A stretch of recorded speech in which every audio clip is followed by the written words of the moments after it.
Hi, this is Joshua Gady, Travel Logistics Operations for our World Flags class team or World Flags team. Just bringing us our slideshow for our departure logistics webinar, making sure everyone has the information for a departure home. Hopefully, everyone's end of your stay is going really well, and we'll be going into the slides here shortly. All right, so what are we going to try to do with this information? We're going to definitely go over that pre-departure preparation, make sure to have some of the ideas of what we need to get done before we try to travel, and traveling to the airport, what that looks like, and then kind of the plan for what that looks like when you get to the airport, and then who to contact and when, and then some of the resources that you'll have. So we're going to get into that. So, our team has three great volunteers that are doing most of the flights. I am in charge of kind of the whole operation, and I will be there in the early morning flights. Janine Peterson is going to take the two flights that leave in the afternoon, early afternoon, and then Melissa Bauman is going to take the evening flights and help them get on their way. They're also helping with Janine and Melissa, and then Marlis Lamson is also helping with some of the sponsored program flights. So these are our information. My number, and anytime before your actual travel date, please use my contact information. That's the Joshua Gady. On the day that you actually fly, depending upon when your flight is, and you will get an email with all this information: who's meeting you, where to meet, what the process will be, to reemphasize what I tell you here. But the day of travel, please reach out if you're meeting Janine or you're meeting Melissa at the airport. Please reach out to them if there's an issue. If there's an issue again before actual travel day, please reach out to me so I can put us in contact with the AFS travel team and come up with some solutions to issues that we're having. So again, this is our information. Pre-departure prep, make sure you get that luggage out and get it packed. It should be packed by now. You are flying in 11 days, so make sure you get that ready.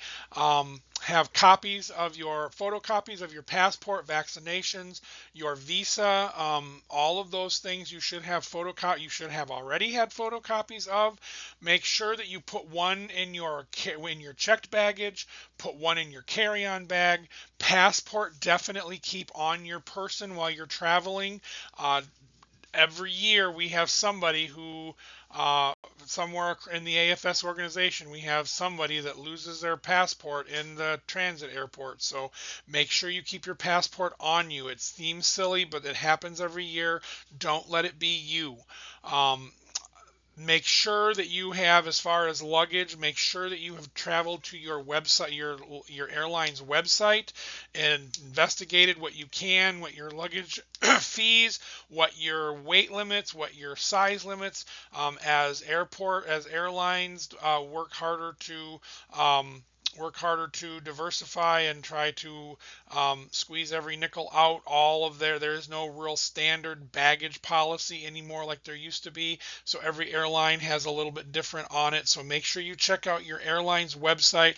Most of us are traveling on United Airlines.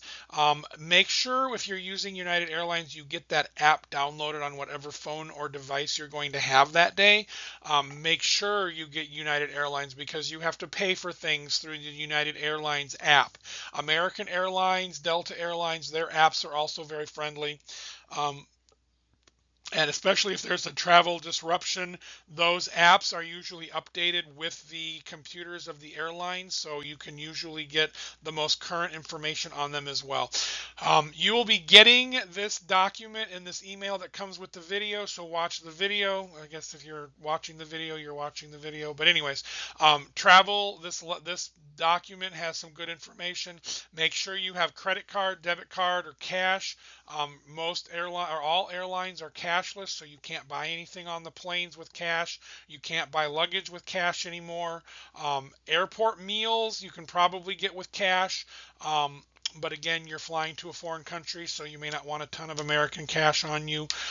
So kind of make sure you think ahead. Most of these things are about planning ahead, looking ahead, making decisions now instead of in the moment. You're always better off to be able to look ahead and make decisions while you have some time and calm.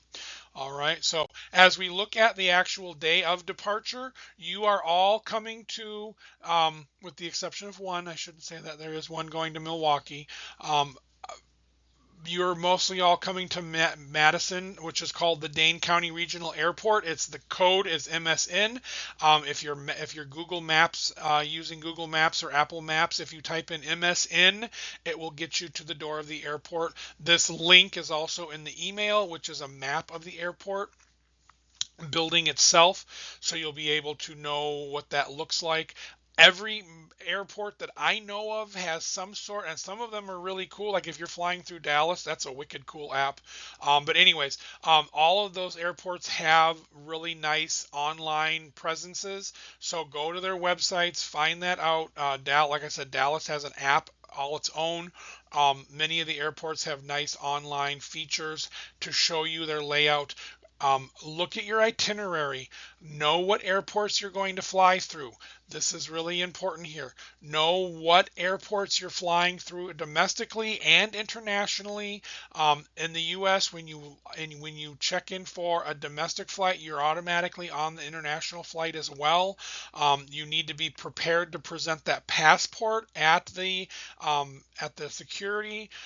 That's your best ID anyways, but the passport is going to be needed to get on the plane, and it's going to be needed probably again when you're leaving your transit airport. When you're doing your actual international flight, you're probably going to have to show your passport again. Keep it on your body, either a travel wallet or tucked somewhere close to your body so you don't lose it. Once you are checked in, the airline is then in control of your reservation. Lots of questions about checking in early on the app. We are saying if you do 24 hours or less check in, you're probably going to be okay. There's always a slight chance of something going on, but make sure you get to the airport on time. Make sure that you have everything figured out. The best reason to do an early check-in is if you have a second bag or a third bag and you want to pay for them ahead of time. Remember that your bags must meet weight limit if you do that. Just because you pay for a bag and it's 80 pounds, they're not going to let it on even if you've paid for it. So make sure your weights are correct. And then we still have to check in at the desk because Madison's a small airport. We still have to check the luggage into the plane. So you still have to go up to the counter and do that part of it. But again, if you check in ahead of time on the app, that's fine. 24 hours ahead or less would be great. But again, you cannot miss your flight. If you've checked in online, AFS no longer controls your ticket. The airline is in control of the ticket, and they have rules for what they can do, and they very rarely bend the rules. Even if you smile really pretty and tell them that you're an exchange student, they still will not change the rules. Third thing on this slide, we have a WhatsApp group, a 25 departure day WhatsApp group. So please take a couple seconds right now, pause the video, grab your phone, and get this QR code scanned and join that group. We've already had great use of it yesterday with some flight issues. They were able to get on, tell us what was going on, and we were able to connect and make that work. So a great tool. Make sure you join. You don't want to be the kid that doesn't have that and has trouble figuring out their problem. All right. Once you are on the app, if you could just quick drop a line, hey, type your name so that I can connect and the rest of the group can connect your name with your phone number in case it doesn't automatically come up as a username. That would be super friendly so we know who's talking if there is an issue and we're not trying to guess. The way I'll talk about All right, on to day of departure meals. AFS does not buy meals in the airport for you. Your host family is not responsible for your airport meals. Make sure that you have some money. You've looked at your itinerary, look for where those layovers are. A 45-minute layover is not long enough to try to stay and have a meal. A 2-hour layover, you can have a meal. If you have those tight layovers, go ahead and just buy a snack on the plane if you're hungry. They all have them. If you're looking for luggage, again, that's with a credit or debit. United Airlines only uses their app to pay for things. Again, you have to have the United Airlines app to pay for things in United Airlines. That's baggage, that's snacks, that's anything on the plane. American Air or United Airlines requires you to have the app to buy things. You'll want to also have a little extra money. If you have a 4-hour layover, you may have to buy an extra meal here or there. If you are overnight delayed and it's a long delay or canceled flights and it's going to be a while, AFS will possibly cover some expenses, but don't count on that. If it's a flight out in the morning, they'll probably have you just stay at the airport to make sure you don't miss the flight.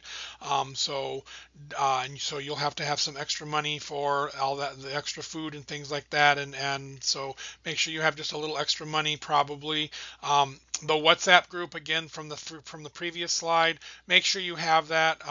The way we do that is when you arrive at your departure gate, we're going to ask you to say, I'm at my gate in the WhatsApp group so we can keep track of where everybody is. And then when you land and you get settled at the new airport, let's say we've landed so that we know that you're on the ground. And then when you get to the next gate, say we're at the gate. If there's any kind of a delay or a canceled flight, just let us know. My flight's been delayed by 45 minutes so that we know who is going what and having what issues with airline or with the flights. So we can just kind of stay on top of that. Again, all those transit airports have AFS staff and volunteers in them. So if something is majorly off, we can try to find someone to help. Many of you are already avid travelers, so can solve problems, but we still ask to be kept in the loop so that if something you fix it, that's great. But please let us know what's going on so we can stay on top of things and so we know you have it fixed. Because we also are watching the flights, and if we know we have a kid on that flight, we're going to want to make sure we have that fixed. So if you've already fixed the issue, let us know. All right. Make sure you have extra cords. Make sure you have an extra charging block. Not all airports have all the USB stuff, so make sure you have some charging blocks. A lot of the airport outlets don't work, especially in those busier airports. And again, when you're at the gate, just kind of message us in WhatsApp, tell us you're here, and that'll be good. All right. All right, so what happens if you get sick, the car breaks down, flight's delayed, hurricane? So there is a progression. So this is what we're asking you to do. When the first issue happens, if an issue happens, first person to call is the person meeting you at the airport. If you're on your way to the airport and the car breaks down, if Janine is waiting for you or Melissa is waiting for you, call them, text them. Our car broke down, we're going to be a little late. Call me if I'm waiting for you. Call Marlis if she's waiting for you. If you have that, make sure that you let that airport volunteer know. If you try me, and you try Janine or you try Melissa and no one's answering, if it's during business hours, that's 6 a.m. to 5 p.m. On the East Coast time, that is going to be this 1-800 221 3998. Use that number if it's during the day. If it's after 5 or before 6 a.m., use this 800 AFS info. The number would be 800-237-4636, and you're going to press 9. That's going to get you what's called the duty officer. That's a human that answers the phone. You give them a little brief description of your problem, and they will call the person who can help you, and that person will call you back. So that way the duty officer knows who to call, and they'll call that person, and that person will call you. You may have to use the WhatsApp call feature if you don't have cell service, but WhatsApp, you can make phone calls from WhatsApp. I'm sure you already know that, but that is a possibility with WhatsApp. All right, again, call me or the airport volunteer first. If we don't answer or you can't get a hold of us, then you do AFS. If AFS travel emergency day, that telephone number is operated anytime that we have AFS students coming in or going out of the country on flights. You'll also get that number given to you at the airport as well, so you can write it down. So, transit within the U.S. Each airport is very different in the U.S. You may have to get on a bus to get to your transit. Look at those airports. Again, look at your itinerary. Find those airport websites. Look at them. Find out where your train is. Find out where your flight gates are. If you Google your flight number or you put your flight number in FlightAware, it usually gives you close to what gate numbers you're looking for. That way you can plan your connection. A lot of this, again, comes down to looking ahead and making a plan. If you are unsure what to do when you arrive at the transit airport, ask a staff member. Tell them that you are looking for a departing flight and you should have the boarding pass for it. They can help you. Check the airport flight terminals or the flight data boxes when you get on the ground. Look to see where your plane is leaving from. Again, do that proactive piece and find out where it is. You can also ask for most of them when you are in the air, like the last 20 minutes of your flight. If you ask the flight attendant on your current flight, they can probably tell you what gate your departure flight is coming out of. So talk to those employees. That's their job. That's what they're there for. Most of them are very nice about it. And some of them will actually sit down right before the flight ends and it will give you the terminals and the takeoffs for the departing flights for those of them that they know. Again, WhatsApp is going to be good. Make sure you let them know that you've arrived at your transit airport, and then when you get to your gate, let us know that you've made it to your gate so we can keep track. All right, we know you're adults and you're capable, but it's very helpful for us to make sure all of our T's are crossed and I's are dotted to make sure we know where everyone is. That way nobody falls through the cracks and there's not a big problem. All right. So these are the resources that we have for you. The first document, this document here is coming in the email that came with this recording. So make sure you take a couple minutes to read that. These two are available on Help and Learning articles are on the AFS website. So basically if you Google Help and Learning Prepare for Return, you should be able to find it. The MSN map is also part of this email, and then I've also given this information, and these slides will be in there as well. So if you have any questions, feel free to. Actually, you're watching this as a slideshow, so you can have that too. All right. Any questions, please call, email, text 608-317-1588. I'm here to help. I keep a close eye on my email and my texts until you all are in the sky. So good luck, Godspeed, and enjoy your last couple of days in the States. And hopefully you all have a great return experience. And with that, I will say thank you, and I will cut out. Thank you all.